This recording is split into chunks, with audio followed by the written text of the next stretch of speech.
સવારમાં વાસી મોઢે પાણી પીવાથી શું થાય છે? શું તમને ખબર છે કે જ્યારે આપણે સવારે ઊંઘમાંથી જાગીએ છીએ ત્યારે સૌથી પહેલા આપણે જે વસ્તુ પેટમાં નાખીએ છીએ તે જ વસ્તુ આગળ જતા નક્કી કરે છે કે આપણી તબિયત કેટલી સારી રહેશે કે આપણે બીમાર પડીશું? હવે ઘણા લોકો એવા હોય છે જેઓ સવારે ઉઠતાની સાથે સૌથી પહેલા ચા પીવે છે. હવે વિચારો, જ્યારે આખી રાત શરીર આરામની સ્થિતિમાં હતું અને પેટ ખાલી હતું તે સમયે જો સૌથી પહેલા સવારમાં ગરમાગરમ ચા જેવી વસ્તુ અંદર જશે તો તેની અસર ધીમે ધીમે શરીર પર તો પડશે જ. શક્ય છે કે તમને આજે કે હવે પછીના થોડા મહિનાઓમાં તેનું કોઈ નુકસાન ન દેખાય, પરંતુ જેમ જેમ ઉંમર વધશે શરીરની અંદર પિત્તનું સ્તર વધુ થતું જશે અને ત્યારે જઈને તમને કેટલીક મોટી સમસ્યાઓ જેવી કે હોર્મોનમાં ગડબડ, થાઇરોઇડની સમસ્યા કે શુગર જેવા રોગો થઈ શકે છે. ઘણા લોકો એવું કહે છે કે શુગર ગળપણવાળું ખાવાથી થાય છે, પરંતુ આ વાત સંપૂર્ણ સાચી નથી. શુગરનું અસલી કારણ ફક્ત ગળ્યું ખાવું નથી, પરંતુ આપણી દરરોજની જીવનશૈલી, રોજિંદી આદતો અને ખોટું ખાનપાન તેનું મૂળ કારણ છે.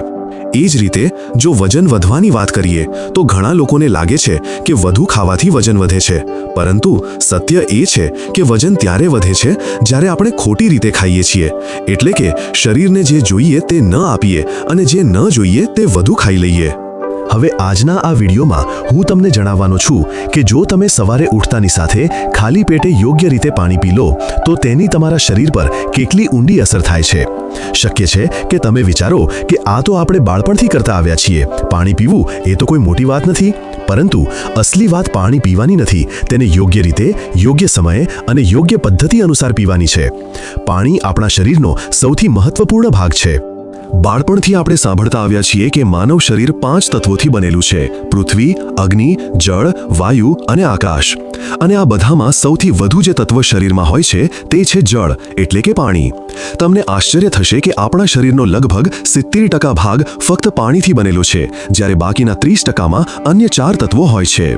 હવે જ્યારે શરીરનો આટલો મોટો ભાગ ફક્ત પાણીથી બનેલો છે તો એ વાત બિલકુલ સ્પષ્ટ છે કે પાણીને લગતા જે પણ નિયમો છે તેને આપણે ખૂબ ગંભીરતાથી અપનાવવા જોઈએ. આયુર્વેદમાં પણ પાણીને લગતા ઘણા નિયમો કહેવામાં આવ્યા છે અને એવું પણ કહેવામાં આવ્યું છે કે જો તમે બીજા કોઈ નિયમોનું પાલન ન કરો તો ચાલશે, પરંતુ પાણીને લગતી વાતોને ક્યારેય અવગણશો નહીં. કારણ કે એક માણસ ખોરાક વગર તો ઘણા દિવસો સુધી જીવી શકે છે, પરંતુ પાણી વગર થોડા દિવસો પણ જીવવું મુશ્કેલ બની જાય છે. આથી જ પાણીને લગતી દરેક વાતને સમજવી અને તેને યોગ્ય રીતે અપનાવવી ખૂબ જરૂરી છે. હું આ વાત એટલા માટે કહું છું કે આજે મોટાભાગના લોકોને પાણી પીવાની સાચી રીતની ખબર જ નથી. તમે જોયું હશે કે કોઈ ઠંડુ પાણી પીવે છે, કોઈ ગરમ, કોઈ બોટલમાંથી પીવે છે, કોઈ ગ્લાસમાંથી, કોઈ ઊભા રહીને પીવે છે, કોઈ બેસીને. એટલે કે દરેકની રીત જુદી હોય છે, પરંતુ દરેક રીત સાચી હોતી નથી. આથી જ આજે હું તમને કેટલાક સરળ અને ખૂબ જરૂરી નિયમો જણાવીશ જે ફક્ત અને ફક્ત પાણી સાથે જોડાયેલા હશે. અને જો તમે આ નિયમોને તમારા રોજિંદા જીવનમાં અપનાવશો તો તમે તમારા સ્વાસ્થ્યને ખૂબ જ સારું બનાવી શકો છો. હવે હું તમને જણાવીશ કે જ્યારે આપણે સવારે ઉઠીને કંઈ ખાધા પીધા વગર ફક્ત પાણી પીએ છીએ, એ પણ વાસી મોઢે, તો તે સમયે આપણા શરીરમાં કેવી અસર થાય છે અને આપણે કઈ કઈ બીમારીઓથી બચી શકીએ છીએ.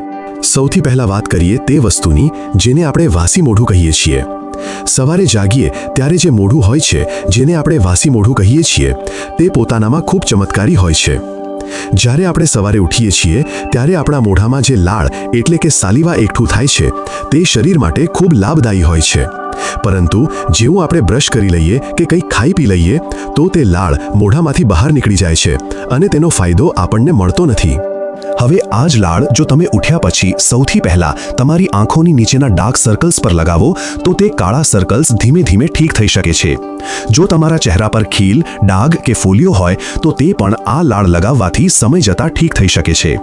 આટલું જ નહીં, સંશોધનમાં પણ આ વાત સામે આવી છે કે આ લાળમાં નેચરલ પેઇન કિલર એટલે કે દર્દ ઓછું કરવાના ગુણ હોય છે. જ્યારે આપણે નાના હતા અને ક્યાંક ઈજા થતી હતી તો આપણા મમ્મી આપણને આંગળી મોઢામાં નાખવા કહેતા હતા કે આપણે જાતે જ એવું કરતા હતા. આનું કારણ એ જ હતું કે તે લાળમાં એન્ટિસેપ્ટિક ગુણ હોય છે જે ઘાને જલ્દી રૂઝવામાં મદદ કરે છે અને દર્દ પણ ઓછું કરે છે. તમે જોયું હશે કે પ્રાણીઓ જેવા કે કૂતરા કે બિલાડી જો ઘાયલ થઈ જાય તો તેઓ પોતાના ઘા પર વારંવાર પોતાની જીભથી ચાટતા રહે છે. આપણને લાગે છે કે આ તેમની આદત છે, પરંતુ વાસ્તવમાં તેઓ પોતાના ઘા પર લાળ લગાવીને તેને રૂઝવવાની કોશિશ કરતા હોય છે, કારણ કે તેમની લાળ પણ એન્ટીબેક્ટેરિયલ અને એન્ટીફંગલ હોય છે. આથી જ આપણા શરીરની જે સવારની પહેલી લાળ હોય છે તે પેટમાં જરૂર જવી જોઈએ. અને જ્યારે તમે સવારે ઉઠીને કંઈ ખાધા વગર બ્રશ કર્યા વગર પાણી પીઓ છો તો આ જ લાળ તમારા પેટ સુધી જાય છે અને ત્યાં જઈને પાચનમાં મદદ કરે છે. આયુર્વેદની વાત કરીએ તો તેમાં સ્પષ્ટપણે કહેવામાં આવ્યું છે કે માણસની સ્વાસ્થ્યની શરૂઆત તેના પેટથી થાય છે. જો તમારું પેટ દરરોજ યોગ્ય રીતે સાફ ન થાય તો ધીમે ધીમે તેમાં ગેસ, એસિડિટી, કબજિયાત અને આગળ જતા ગંભીર રોગોની શરૂઆત થઈ જાય છે. જો પેટ સાફ ન હોય તો શુગર, હાઈ બ્લડ પ્રેશર અને એટલે સુધી કે કેન્સર જેવા રોગોનું જોખમ વધી જાય છે. અને આ બધું ત્યારે થાય છે જ્યારે આપણે ખોટી રીતે ખાઈ પીએ છીએ, જેમ કે ખોટા સમયે કે ખોટા તાપમાનનું પાણી પીવું. જો તમે ઠંડુ પાણી પીઓ, ખાસ કરીને સવારમાં, તો તે પેટને નુકસાન પહોંચાડે છે અને વજન પણ વધી શકે છે. પરંતુ જો તમે સવારે વાસી મોઢે હળવું ગરમ એટલે કે ગરમા ગરમ પાણી પીઓ તો તેનાથી તમારું પેટ સારી રીતે સાફ થાય છે અને વજન પણ ધીમે ધીમે ઓછું થઈ શકે છે. હવે વાત કરીએ કે જો તમે રોજ સવારે વાસી મોઢે પાણી પીવાની આદત બનાવી લો તો તેનાથી તમને શું શું ફાયદા થઈ શકે છે. જો તમે રોજ સવારે જેવા ઊંઘમાંથી જાગો, બ્રશ કર્યા વગર 1 થી 2 ગ્લાસ હળવું ગરમ પાણી પી લો તો તેનાથી તમારું હાઈ બ્લડ પ્રેશર એટલે કે હાઇપરટેન્શન ધીમે ધીમે ઠીક થઈ શકે છે. હાઈ બ્લડ પ્રેશરને સાયલેન્ટ કિલર એટલે કે ચૂપચાપ જીવ લેનાર બીમારી કહેવામાં આવે છે. એટલે કે આ બીમારી કોઈ લક્ષણ વગર ધીમે ધીમે શરીરને નુકસાન પહોંચાડે છે. જો તમને હૃદય સાથે જોડાયેલી કોઈ સમસ્યા હોય તો હાઈ બ્લડ પ્રેશર તમારા માટે ખૂબ જોખમી બની શકે છે, કારણ કે જ્યારે બ્લડ પ્રેશર વધે છે તો શરીરમાં લોહી ઘટ્ટ થઈ જાય છે, જે નસોમાં અવરોધ ઊભું કરે છે. જ્યારે નસોમાં અવરોધ થાય છે તો હૃદયને લોહી પંપ કરવામાં ખૂબ મહેનત કરવી પડે છે, જેનાથી હૃદય પર દબાણ વધે છે અને હાર્ટ બ્લોકેજ કે હાર્ટ એટેક જેવી જીવલેણ સ્થિતિ બની જાય છે. આ સાથે સાથે જ્યારે બ્લડ પ્રેશર વધી જાય છે તો ફક્ત હૃદય જ નહીં પરંતુ આપણા મગજની નસો પર પણ તીવ્ર દબાણ પડે છે. જ્યારે મગજની નસો પર ખૂબ વધુ દબાણ બને છે તો તેનાથી બ્રેઇન એટેક આવવાનું જોખમ પણ વધી જાય છે અને ક્યારેક તો શરીરનો કોઈ એક ભાગ કામ કરવાનું બંધ કરી દે છે. જો તમે આવી કોઈ પણ ગંભીર સ્થિતિથી બચવા માંગો છો તો સૌથી પહેલા તમારે તમારું બ્લડ પ્રેશર કાબૂમાં લાવવું પડશે અને તેને ઠીક કરવાનો સૌથી સસ્તો, સરળ અને અસરકારક ઉપાય એ જ છે કે તમે રોજ સવારે ઉઠતાની સાથે કંઈ ખાધા વગર અને બ્રશ કર્યા વગર 1 થી 2 નહીં પરંતુ 3 થી 4 ગ્લાસ હળવું ગરમ પાણી જરૂર પીઓ. જો તમને હાઈ બ્લડ પ્રેશરની સમસ્યા હોય તો તમે સવારે 4 ગ્લાસ સુધી હળવું ગરમ પાણી પી શકો છો. જેટલું વધુ તમે સવારે ખાલી પેટે પાણી પીશો એટલી જલ્દી તમને બ્લડ પ્રેશરની બીમારીમાંથી રાહત મળવા લાગશે. સતત 3 થી 4 મહિના આવું કરવાથી ખૂબ જૂનું હાઈ બ્લડ પ્રેશર પણ સામાન્ય થઈ શકે છે અને દવાની જરૂર પણ ધીમે ધીમે ખતમ થઈ શકે છે. હવે વાત કરીએ બીજી એક સામાન્ય પરંતુ પરેશાન કરનારી બીમારીની, એટલે કે કિડની સ્ટોન. જો તમને ક્યારે કિડનીમાં સ્ટોન એટલે કે પથરી થઈ જાય તો મોટાભાગના લોકો વિચારે છે કે તેનો ઈલાજ ઓપરેશન જ છે, પરંતુ વાસી મોઢે હળવું ગરમ પાણી પીવાથી આ પથરી ધીમે ધીમે ઓગળીને નીકળી શકે છે અને ઓપરેશનની જરૂર પણ નથી પડતી. જ્યારે તમે રોજ સવારે ગરમા ગરમ પાણી પીઓ છો તો તે આખા શરીરમાંથી ઝેરી તત્વોને બહાર કાઢે છે અને સાથે સાથે તમારી કિડનીને સાફ કરે છે. જ્યારે પેટ સાફ હોય, લોહી સાફ હોય તો શરીરમાંથી પથરી જેવી વસ્તુઓ પણ આપોઆપ બહાર નીકળવા લાગે છે. આપણા શરીરમાં એટલી શક્તિ હોય છે કે જો તેનો યોગ્ય રીતે ઉપયોગ કરવામાં આવે તો તે કેન્સર જેવી બીમારીઓ સામે પણ લડી શકે છે. તો પથરી જેવી વસ્તુ તો ખૂબ નાની વાત છે. તમારે ફક્ત એટલું જ કરવાનું છે કે દરરોજ સવારે ઉઠતાની સાથે વાસી મોઢે હળવું ગરમ પાણી પીવું. જે લોકો સવારે ચા પીવે છે તેમણે આ આદત બદલી નાખવી જોઈએ. ખાલી પેટે ચા પીવાથી સૌથી વધુ નુકસાન થાય છે અને શરીરને ધીમે ધીમે અંદરથી નુકસાન પહોંચે છે. તેની જગ્યાએ જો તમે હળવું ગરમ પાણી પીવાનું શરૂ કરો તો તમારા શરીરમાં ઘણા બદલાવ આવી શકે છે. હવે વાત કરીએ વજનની. જો તમે સવારે ઉઠતાની સાથે વાસી મોઢે ગરમ પાણી પીઓ છો તો તેનાથી તમારું વજન ઘટવાનું શરૂ થઈ શકે છે. આજકાલ મોટાભાગના લોકો મોટાપાથી પરેશાન છે. લોકો કહે છે કે અમે તો ખોરાક ઓછો ખાઈએ છીએ છતાં વજન વધે છે. આનું કારણ એ છે કે તમે ખોરાક ભલે ઓછો ખાતા હો પરંતુ પાણી કાં તો ખોટી રીતે પીઓ છો કે બિલકુલ નથી પીતા. કેટલાક લોકો આખો દિવસ ખૂબ ઠંડુ પાણી પીવે છે, જેનાથી શરીરની મેટાબોલિઝમ એક્ટિવિટી એટલે કે અંદરની ક્રિયા ધીમી પડી જાય છે. જ્યારે શરીરની ગતિવિધિઓ ધીમી પડે છે તો કબજિયાત થવા લાગે છે, પેટ સંકોચાવા લાગે છે અને આ જ વસ્તુ વજન વધવાનું કારણ બને છે. કેટલાક લોકો તો ખૂબ ઝડપથી એક જ શ્વાસે એક ગ્લાસ પાણી પી જાય છે, જે એકદમ ખોટી રીત છે. આવું કરવાથી પાણી પેટ પર ઝટકો આપે છે અને શરીરમાં આંતરિક સમસ્યાઓ વધી જાય છે. જો તમે ઊભા રહીને પાણી પીઓ છો તો તે પાણી સીધું નીચે પડે છે અને પાચન ક્રિયા પર અસર કરે છે. આથી જ પાણી પીવાના કેટલાક સરળ પરંતુ જરૂરી નિયમો હોય છે. પાણી હંમેશા ધીમે ધીમે અને એક એક ઘૂંટડે પીવું જોઈએ. પાણી હંમેશા બેસીને પીવું જોઈએ અને ખોરાક ખાધા પછી તરત જ પાણી બિલકુલ ન પીવું. ઓછામાં ઓછો 1 કલાક રાહ જોવી. જો તમે આ નિયમો અપનાવશો અને દરરોજ સવારે ઉઠતાની સાથે વાસી મોઢે હળવું ગરમ પાણી પીશો તો તમે જોશો કે તમારા શરીરનું વજન ખૂબ ઝડપથી ઘટવા લાગશે. લોકો ડાયટ કરે છે, ખૂબ મહેનતવાળી એક્સરસાઇઝ કરે છે, પરંતુ જો પાણીના આ નિયમોને યોગ્ય રીતે અપનાવી લો તો 1 થી 2 મહિનામાં ફરક દેખાવા લાગશે. હવે વાત કરીએ ચહેરાના પિમ્પલ્સ એટલે કે ખીલની. જો તમારા ચહેરા પર વારંવાર પિમ્પલ્સ આવે છે અને તમે વિચારો કે કોઈ ક્રીમ લગાવવી જોઈએ કે કોઈ ટ્રીટમેન્ટ લેવી જોઈએ તો થોડું રોકાઈ જાઓ, કારણ કે અસલી કારણ બહારનું નથી પરંતુ અંદરનું હોય છે, એટલે કે લોહીની ગંદકી.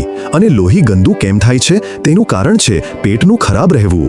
જ્યારે તમે રોજ સવારે ઉઠીને વાસી મોઢે હળવું ગરમ પાણી પીઓ છો તો તમારું પેટ સાફ થાય છે અને પછી લોહી પણ ધીમે ધીમે સાફ થવા લાગે છે. જ્યારે લોહી સાફ થઈ જશે તો ચહેરા પર પિમ્પલ્સ થવાનું આપોઆપ બંધ થઈ જશે. પિમ્પલ્સ ત્યારે નીકળે છે જ્યારે શરીરની અંદર વધુ ગંદકી હોય છે અને તે ક્યાંક ને ક્યાંકથી બહાર આવવાની કોશિશ કરે છે, કારણ કે ચામડી સૌથી સંવેદનશીલ ભાગ છે, તેથી ગંદકી ત્યાંથી બહાર નીકળે છે. હવે તમે ગમે તેટલી મોંઘી ક્રીમ લગાવો, જ્યાં સુધી પેટ અંદરથી સાફ નહીં થાય ત્યાં સુધી ચહેરાની આ સમસ્યા ઠીક નહીં થાય. આ સાથે સાથે જો તમને સાંધામાં દુખાવો રહે છે કે ગઠિયાની સમસ્યા હોય તો તેના માટે પણ વાસી મોઢે હળવું ગરમ પાણી ખૂબ અસરકારક છે. હવે વાત કરીએ કબજિયાતની, જે ભારતના લગભગ 30% અને આખી દુનિયાના 50% લોકોને થાય છે. કબજિયાતનો સીધો સંબંધ આપણા ખાવા પીવા અને પાણી પીવાની આદત સાથે હોય છે. જો તમે ઈચ્છો છો કે પેટ રોજ યોગ્ય રીતે સાફ થાય તો વાસી મોઢે ગરમ પાણી પીવાને એક આદત બનાવી લો. કબજિયાતથી ન ફક્ત પેટ ભારે થાય છે પરંતુ તેની અસર આખા શરીર પર પડે છે. માથાનો દુખાવો, ગેસ, ઉચાટ, આળસ અને ચીડિયાપણું જેવી સમસ્યાઓ કબજિયાતના કારણે થાય છે. જ્યારે પેટ વારંવાર યોગ્ય રીતે સાફ ન થાય તો શરીર પોતાના જ ઝેરી તત્વોથી ભરાવા લાગે છે અને આ જ નાની નાની સમસ્યાઓ આગળ જતા ખૂબ મોટા રોગોનું રૂપ લઈ લે છે. જેમ કે માથાનો દુખાવો એક નાનું નિશાન છે, પરંતુ આપણે દવા ખાઈને તેને દબાવી દઈએ છીએ. જ્યારે દવા સમસ્યાને દબાવે છે, ખતમ નથી કરતી. આવી જ નાની ગડબડીઓ આગળ જતા કેન્સર જેવી ગંભીર બીમારીમાં બદલાઈ શકે છે. આથી કોઈ પણ બીમારીનો ઈલાજ ફક્ત ગોળીથી નથી થતો. ઈલાજ થાય છે તે મૂળને ઓળખીને, જે મોટા ભાગના કિસ્સાઓમાં પેટ સાથે જોડાયેલું હોય છે. અમારી આ ચેનલનો હેતુ પણ એ જ છે કે તમને એવી ઘરેલું અને સરળ માહિતી આપવામાં આવે જેનાથી તમે પોતાને અને તમારા પરિવારને કોઈ સાઇડ ઇફેક્ટ વગર સ્વસ્થ રાખી શકો. હવે જુઓ, સવારે ઉઠીને ફક્ત એક નાનો નિયમ અપનાવો. વાસી મોઢે હળવું ગરમ પાણી પીઓ. તેનાથી વજન ઘટશે, બ્લડ પ્રેશર ઠીક રહેશે, પિમ્પલ્સ નહીં થાય અને કબજિયાત જેવી સમસ્યાથી પણ છુટકારો મળશે. હવે આ નિર્ણય તમારે લેવાનો છે કે તમે તમારી સવારની શરૂઆત ચાથી કરો છો કે પાણીથી, કારણ કે ફરક તો તમારી આ જ એક આદતથી પડવાનો છે. કાં તો તમે બીમારી પસંદ કરો કાં તો સ્વાસ્થ્ય. અમારું તો તમને એ જ સૂચન છે કે વાસી મોઢે હળવું ગરમ પાણી પીઓ અને પોતે પણ તંદુરસ્ત રહો, તમારા પરિવારને પણ ફિટ રાખો. જો તમને આ વિડીયો થોડો પણ ઉપયોગી લાગ્યો હોય તો તમારા મિત્રો અને પરિવાર સાથે શેર કરો અને સાથે કોમેન્ટ બોક્સમાં જણાવો કે તમને આ વિડીયો કેવો લાગ્યો. સાથે જ આ વિડીયોને લાઈક કરજો, ચેનલને પણ જરૂરથી સબસ્ક્રાઇબ કરજો, જેથી તમને આવી જ અન્ય સ્વાસ્થ્ય સાથે જોડાયેલી માહિતી સૌથી પહેલા મળતી રહે.